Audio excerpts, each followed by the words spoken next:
Web TV Hindi में आप सभी को सुस्वागतम। जहां 100 ओवर का खेल में 68.3 ओवर तक जो टीम एक तरफा जीत हासिल करती दिख रही हो उस पर चर्चा करना जरूरी है।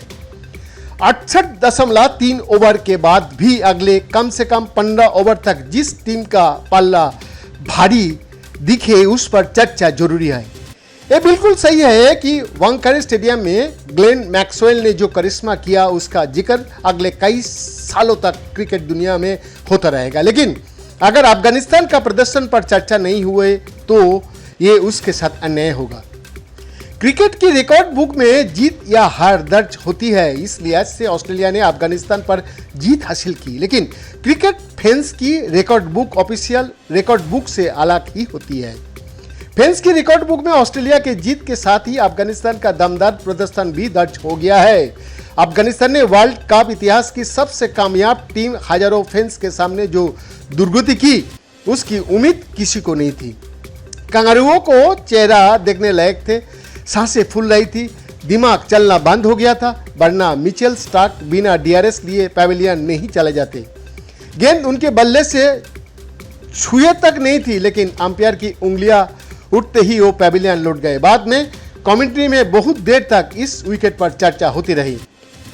मंगलवार के मैच में ऑस्ट्रेलिया लगातार 5 जीत के बाद उतरी थी। अफगानिस्तान के मुकाबला से पहले ही ऑस्ट्रेलिया ने श्रीलंका, पाकिस्तान, नीदरलैंड्स, न्यूजीलैंड और इंग्लैंड को लगातार हराया था। इसलिए क्रिकेट के जानकार मान रहे थे कि अफगानिस्तान के खिलाफ उसे ज़्यादा दिक्कत नहीं आएगी, लेकिन ये सोच मैच शुरू होने का साथ ही बदलती चली गई। अफगानिस्तान ने टॉस जीतकर पहले बल्लेबाजी का फैसला किया। रमनुल्लाह गुरबाज जरूर जल्दी आउट हो गया, लेकिन इसके बाद ऑस्ट्रेलियाई गेंदबाज को दूसरी सफलता के लिए 17 ओवर तक इंतजार करना पड़ा। इब्राहिम जर्दान और रहमत शाह का बीच 80 रन से ज़्यादा की साझेदारी हुई। अफगानिस्तान के बल्लेबाजों ने एक सेकंड के लिए भी ये नहीं लगने दिया कि वो अपने से कोई गुना ज़्यादा अनुभव वाले गेंदबाजों का सामना कर रहा है।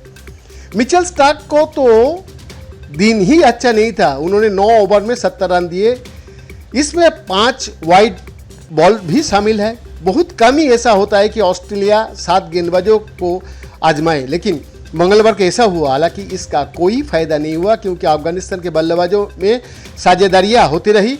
इब्राहिम जर्दान ने शानदार शतक लगाया। वो दिग्गज बल्लेबाज विराट कोहली से कम उम्र में वर्ल्ड कप में शतक लगाने वाला बल्लेबाज बन गया। इस तरह अफगानों ने 50 ओवर में 5 विकेट पर 291 रन जोड़े।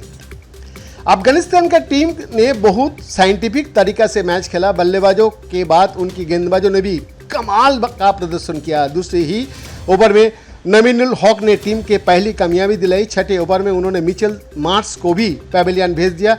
9वां ओवर में अजमतुल्लाह उमर रजाई ने डेविड वार्नर और जोश इंग्लिश के लगातार 2 गेंद पर आउट कर खलबली मचा दी।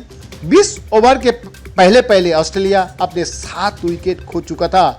शानदार गेंदबाजी का साथ साथ यहाँ लाजवाब कप्तानी भी दिखाई दी। 29 साल का हसमतुल्लाह शाहिदी ने गजब की मैच्योरिटी दिखाई। उन्होंने जैसे ही देखा कि उनके तेज गेंदबाज कंगारुओं को परेशान कर रहा है, उन्होंने उनसे लंबे स्पेल कराए।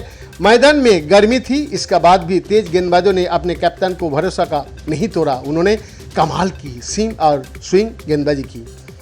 अमून कप्तान आखिरी के ओवर के लिए तेज गेंदबाजों के कुछ ओवर बचाकर रखता है, लेकिन हसमतुल्लाह शाहिदी जानते थे कि ये मैच अगर जीता जा सकता है तो सिर्फ कंगारुओं को ऑल आउट करके जीता जा सकता है। ये ठीक है कि अंत में उन्हें कामयाबी नहीं मिली, लेकिन उन्हें भारतीय फैन से भी प्यार और सम्मान जमकर मिला है। हाँ, अगर इस पूरे मैच में कहीं अफगानिस्तान से कोई गलती हुई तो 3-4 ओवर की फील्डिंग जब ग्लेन मैक्सवेल की शुरुआती जीवनदान मिल गया। क्रिकेट के कामयाबी की मूल मंत्र है इस कसौटी पर अफगानिस्तान का टीम बिल्कुल खरी उतरती है। इस वर्ल्ड कप में अब तक वो 3 वर्ल्ड चैंपियन टीमों को हरा चुका है। 15 अक्टूबर को उसने डिफेंडिंग चैंपियन इंग्लैंड को 69 रन से हराया था। इसके बाद 23 अक्टूबर को उसने 1992 की वर्ल्ड चैंपियन पाकिस्तान को 8 विकेट से हराया था। एक हफ्ता बाद 30 अक्टूबर को अफगानिस्तान ने 1996 का वर्ल्ड कप चैंपियन श्रीलंका को भी धराशायी कर दिया। इस बार भी जीत का अंतर 7 विकेट था, यानी इंग्लैंड, पाकिस्तान और श्रीलंका के खिलाफ मिली जीत में कोई भी ऐसे नहीं थी जिसे तुक्के से मिली जीत कहा जाए, बल्कि वो 100% बेहतर खेल दिखाने वाले टीम की जीत थी। अफगानिस्तान का टीम का अब सेमीफाइनल में पहुंचने का काफ़ी खासा चुनौती भरा है, क्योंकि इसके लिए 10 नवंबर को हर हाल में दक्षिण अफ्रीका को हराना होगा। इसके अलावा ये हुआ भी वो भी करनी होगी कि न्यूजीलैंड और पाकिस्तान की टीम अपने आखिरी मैच हार जाए। अगर तीनों टीम अपने आखिरी मैच जीत जाएगी तो फिर मामला नेट रन रेट पर आकर फंस जाएगा। नेट रन रेट में अभी अफगानिस्तान का टीम न्यूजीलैंड और पाकिस्तान से नीचे है। बावजूद इसके अफगानिस्तान का टीम का रेस से बाहर लिखना जल्दीबाजी होगा। यकीन मानिए वो दिन दूर नहीं है जब ये चर्चा शुरू हो जाएगी कि क्या एशियाई देशों में भारत का बाद अफगानिस्तान सबसे बड़ी क्रिकेटिंग पावर है। बीएन का रिपोर्ट, FTV हिंदी, दिल्ली, भारत।